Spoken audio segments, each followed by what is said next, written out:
Halo, masih bersama aku Desmond Lestar tentang hati dan jiwa ya. Di general reading di file yang kedua ya, di file yang kedua. Di file yang kedua ya, ikatan batin yang dia rasakan ke kamu selama ini.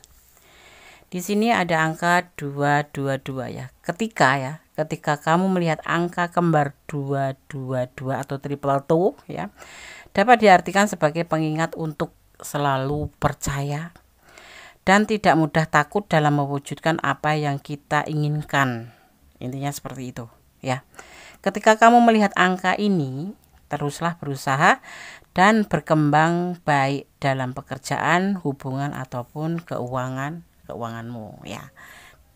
Di file yang kedua kita akan taruh sini. Ini hanya sarana untuk memudah sahabat menyalurkan energi ke tebaran kartu nanti ya. Ini adalah pengetahuan tambahan, tidak mempengaruhi daripada tebaran kartunya. Ikatan batin yang dia rasakan ke kamu selama ini di file yang kedua ya. Ini adalah general reading, bisa resonate bisa tidak, tergantung dari vibrasi energi sahabat semua. Jadi mohon bijak dalam menyikapi readingan ini dan tetaplah fokus pada Tuhanmu, pada keyakinanmu, pada Allahmu. Karena apa? Kita harus tetap melibatkan ya, dalam setiap mengambil keputusan ya, harus melibatkan Tuhan dalam setiap mengambil keputusan ataupun menyikapi atau melangkah ya, mengambil langkah ke depan ya. Oke, karena hanya Allah yang maha tahu, dan ini adalah ibaratnya itu kayak sarana kita untuk mengantisipasi, memotivasi dalam mengambil sebuah pembelajaran dari sebuah hubungan melalui tebaran kartu. Ikatan batin yang dia rasakan ke kamu selama ini ya, di sini ada healing, ada ingin melanjutkan hidup ya, dari masa lalu yang banyak kesalahan mungkin dari hubungan bersama kamu atau kesalahan berhubungan dengan masa lalunya, tetapi di sini dia ingin mengambil sebuah sikap untuk melanjutkan hidup karena hidup sendiri terus berjalan. Dia ingin memperbaikinya ya, ingin healing dari masa lalu, terus ingin merubah menjadi lebih baik seperti itu ya. Ini seseorang ini gampang kena godaan diri ya, kena godaan diri ya, seperti itu dari dalam dia sendiri, bukan karena ada yang menggoda ya, dari dirinya sendiri. Di sini ada The Empress. Menurut dia kamu itu sosok yang menyenangkan. Ini kita berbicara tentang dia, sosok yang menyenangkan. Kamu itu sosok yang ceria, sosok yang bawel menurut dia ya. Kamu sosok yang cerdas, sosok yang penuh kasih sayang, penuh perhatian, walaupun galak, walaupun cerewet gitu ya, ibaratnya berisik gitu ya. Tetapi kamu juga sosok yang mandiri, itu yang dia suka. Kenapa? Wanita itu mandiri, dan itu biasanya ya, kaum maskulin atau kaum pria itu menyukai cewek yang mandiri. Tetapi ada juga cowok yang tidak menyukai cewek mandiri karena merasa apa ya, gengsinya itu turun gitu tuh. Tetapi tidak di tebaran kartu atau seseorang yang kamu pertanyakan ini, dia menyukai wanita yang mandiri. Artinya ya, karena apa, menurut sebagian orang kalau mandiri, sosok wanita yang mandiri itu cenderung keras kepala, itu sebetulnya tidak ya. Dia hanya menamai dirinya lagi karena sebetulnya dia terbentuk menjadi sosok yang mandiri itu pasti ada latar belakangnya tuh, entah karena kecewa karena pasangannya yang terlalu mendikte dia, atau pasangannya yang selalu mengatur dia sehingga dia itu merasa harus berdiri sendiri. Karena apa? Bukan karena nggak mau diatur, tapi biasanya sesuatu yang menurut si wanita itu sendiri itu sebagai sebuah merendahkan bahwa ada juga kan kaum pria yang berkesimpulan bahwa wanita itu harus menurut dengan laki-laki. Iya, pada dasarnya seperti itu. Tetapi wanita juga kalau menurut kondisi mandiri itu pantas untuk dirinya sendiri kan. Terkadang kita itu tidak berdoa dan tidak meminta, tetapi memang akan terjadi yang namanya perpisahan. Nah, itu untuk mengantisipasi seandainya ada perpisahan itu tidak merasa terlalu sakit atau terlalu berat. Seandainya kita tidak merasa dihargain ya, kita paling tidak mandiri untuk diri kita sendiri, seperti itu sebetulnya itu ya. Kalau kenapa wanita mandiri itu cenderung keras kepala, bukan karena dia tuh berani sama pasangan, atau bukan karena dia itu sok-sokan, bukan, karena mempunyai latar belakang yang membuat dia untuk keras kepala dan mengalami sebuah gemblengan dari masa lalu yang sedikit demi sedikit menjadi sebuah tameng buat dia sendiri, bahwa dia tidak menginginkan untuk menggantungkan diri pada orang lain, sebetulnya itu ya, seperti itu. Dan dia di sini menyukai kamu hal yang seperti itu. Jadi dia menyukai wanita yang tidak hanya mengandalkan pasangannya gitu loh, mandiri seperti itu, ya kan. Namanya kehidupan kan terus berputar, kita tidak selamanya selalu bersama, atau kita tidak selamanya itu baik-baik saja, seperti itu. Dan dia menyukai itu. Kita bicara tentang dia saja ya. Ada kegelisahan, terkadang dia mengalami sebuah kegelisahan di sini. Kegelisahan tentang sebuah keinginan ya. Ya, ada sesuatu yang pernah dia lakukan sehingga dia ingin healing, ingin merubah yang kemarin ada banyak kekurangan, ingin menjadi lebih baik dan lebih baik. Bahkan ada sebagian yang pengen healing ya di sini. Ya. Karena tidak cocok gitu, karena tidak cocok. Ya, menurut dia tuh kamu tuh seperti ini. Ada sebagian memang dia ingin melupakan masa lalu, jadi seperti kayak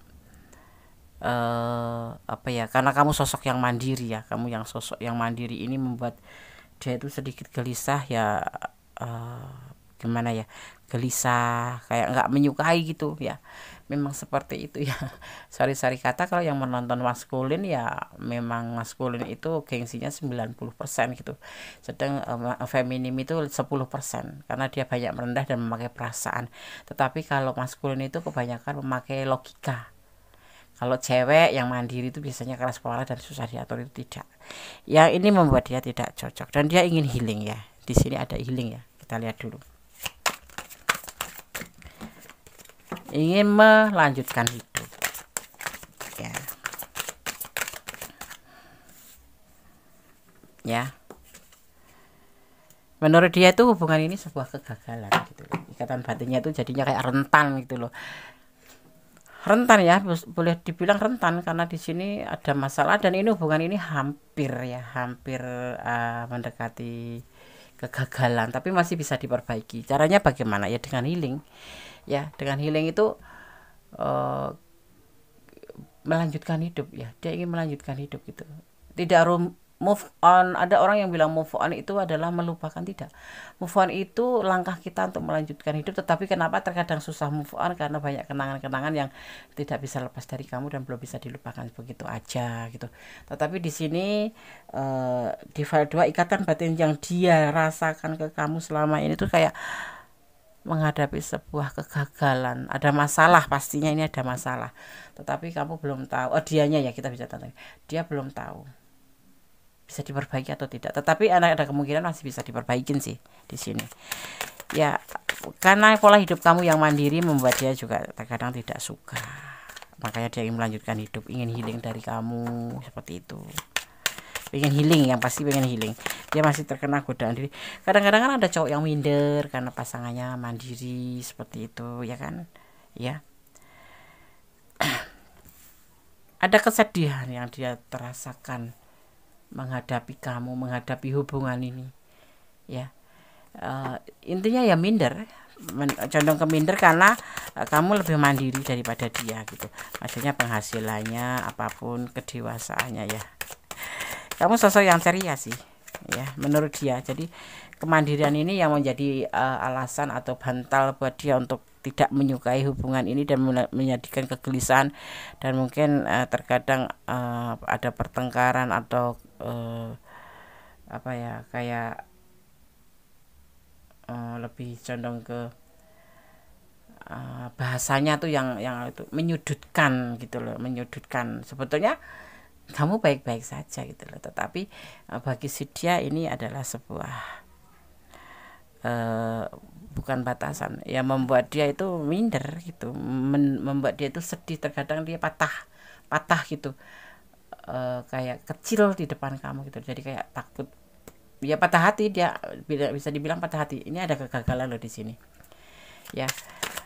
ikatan batin ke kamu ya, ikatan batin yang dia rasakan ke kamu tuh ya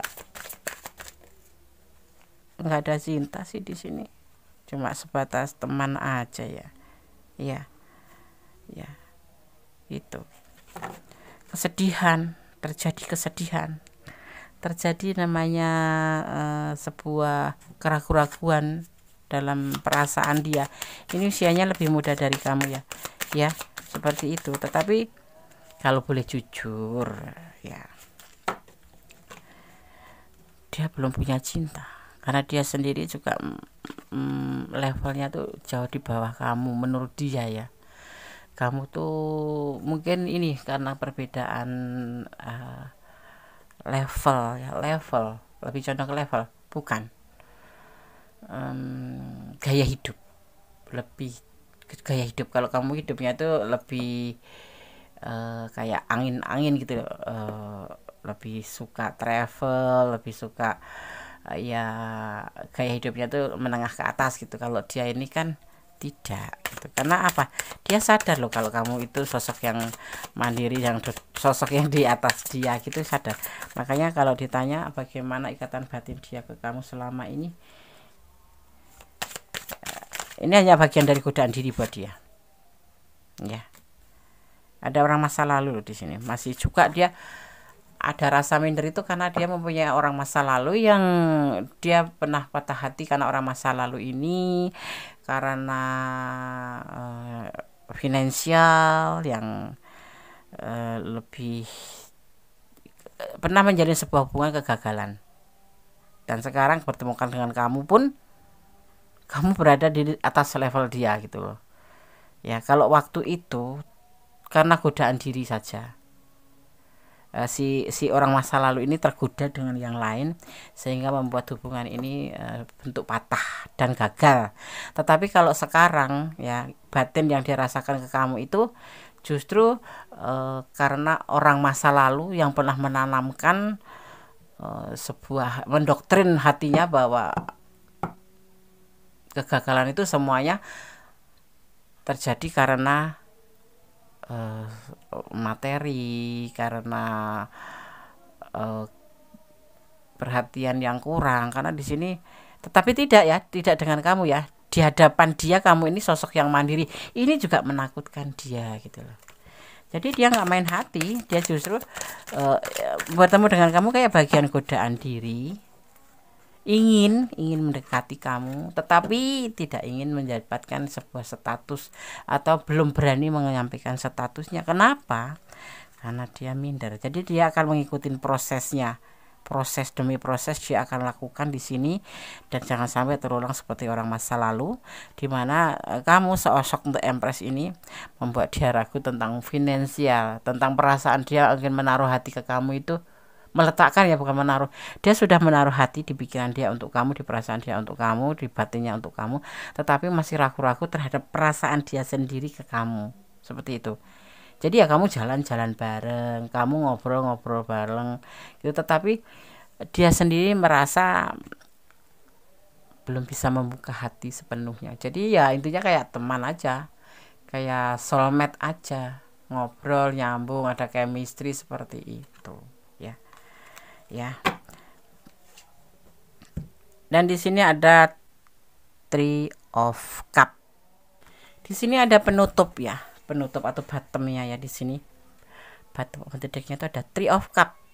Ya, tentang sebuah simbol dari lingkungan pergaulan atau hubungan yang dekat dengan diri ya.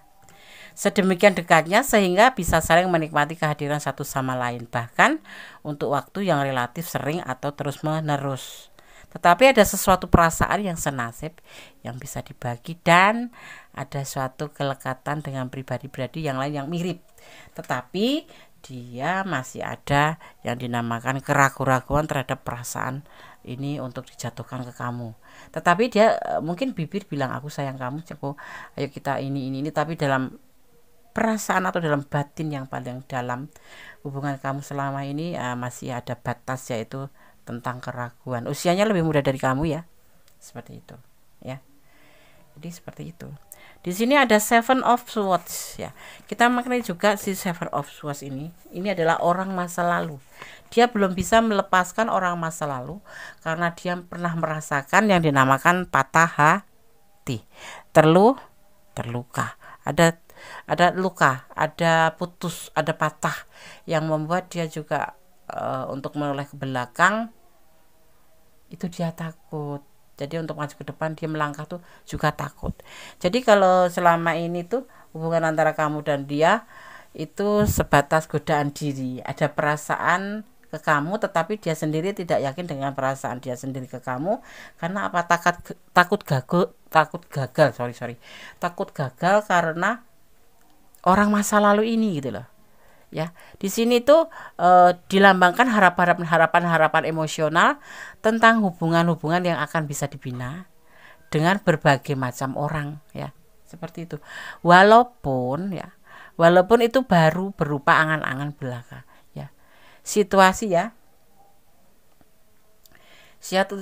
di sini tuh jadi kayak orang masa lalu ini kayak membayangi terus gitu loh.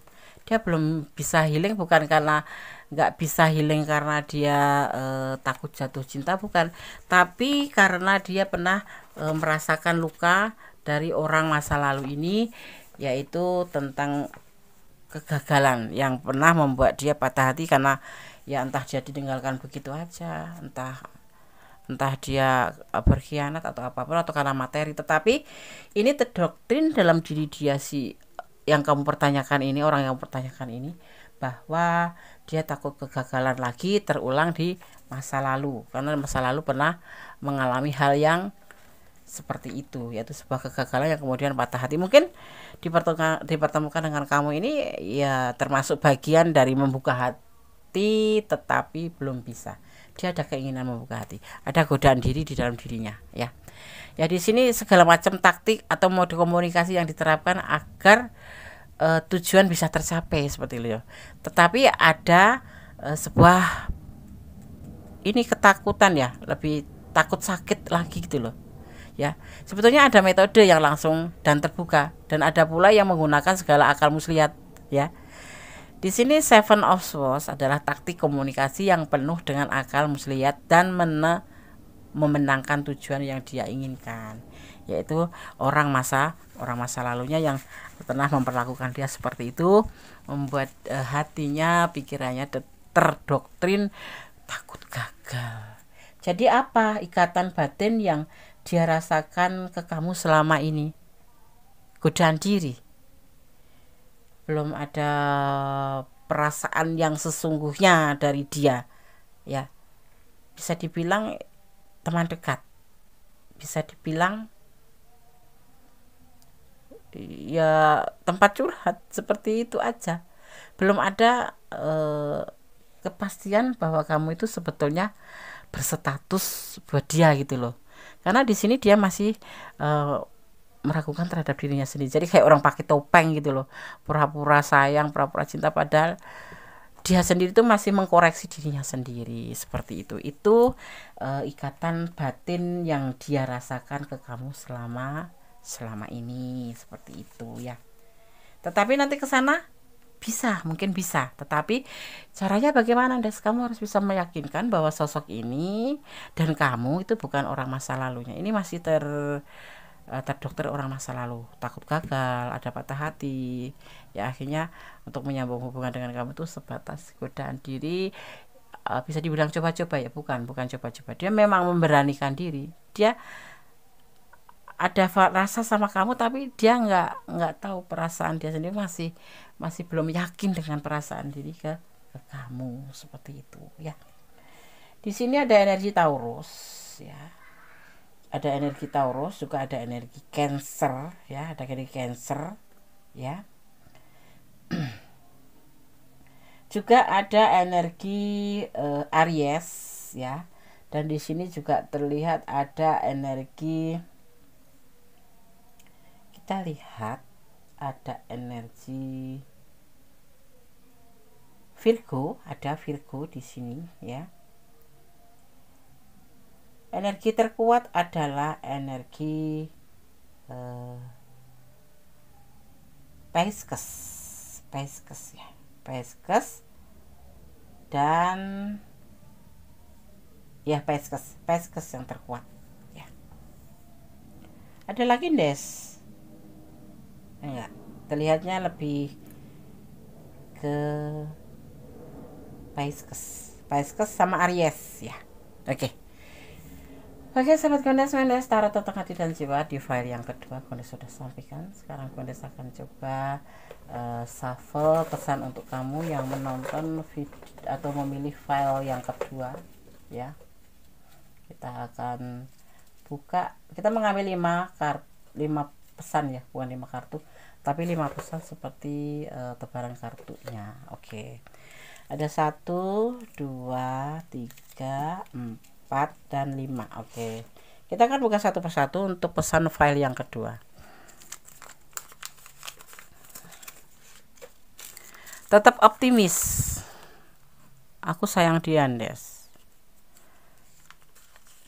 Kamu harus berani meyakinkan. Ada inisial M. Ini energi yang besar dan tertarik ya, terkuat. Kemudian ada kosong ya. Kemudian pesan yang keempat di sini, dia sudah ada pasangan. Iya, dia sudah ada pasangan, yaitu orang masa lalu. Jadi dia belum bisa melupakan. Di sini ada Three of Cup ya. Ada cinta segitiga, ada triparty yang pasti itu ya. Tetapi untuk kamu ya nanti akan berjalan begitu saja ya. Tetapi takut kegagalan gitu.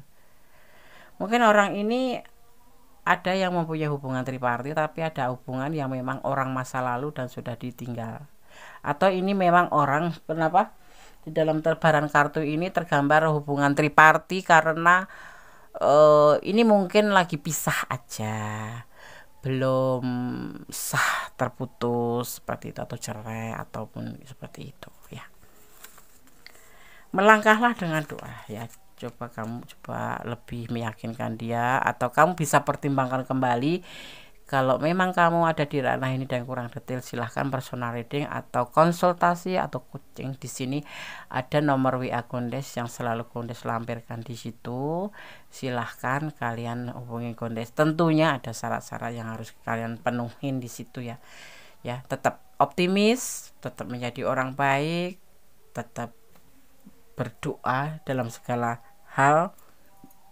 Karena doa itu adalah dahsyat, bisa merubah segala sesuatu menjadi lebih baik ya. Dan jangan pernah lelah dalam memohon, menyerahkan diri apapun yang terjadi, karena di dunia ini tidak ada yang lebih kuasa, tidak ada yang lebih kuasa kecuali Tuhan kita, sang pemilik alam semesta, atau menurut keyakinan kalian ya, seperti itu. Dan cintailah dia karena Allah atau karena Tuhan, karena apa, segala sesuatu yang ada di dunia itu serba cuman kayak fata morgana atau tidak sesuai yang kita inginkan. Kadang-kadang kita menginginkan mencintai dia ketulusan, tetapi belum tentu kita mendapatkan ketulusan dari dia, karena niat baik belum tentu dibalas dengan kebaikan, dan terkadang kita itu merasa terluka. Nah, disitulah Gondes selalu memesankan, jangan mencintai apapun yang ada di dunia ini karena pengertian kamu sendiri, tapi cintailah karena Allah ya. Karena apapun yang terjadi, misalkan kamu ada perpisahan atau ada sesuatu yang menyakitkan hati kamu gak akan merasa nyesal, atau kamu akan berbuat lebih ikhlas seperti itu ya. Tetap berjalan di rel kebenaran. Oke? File 2 semoga bermanfaat, semoga bisa menjadi antisipasi, motivasi, dan pembelajaran ya. Ambil yang bermanfaat, yang tidak bermanfaat buang aja. Tetap libatkanlah Tuhanmu, atau tetap melibatkan Tuhan di dalam mengambil sebuah keputusan atau mengambil langkah dalam hidupmu. Oke? Terima kasih yang sudah menonton video ini. God bless you. Allah memberkatimu. Amin.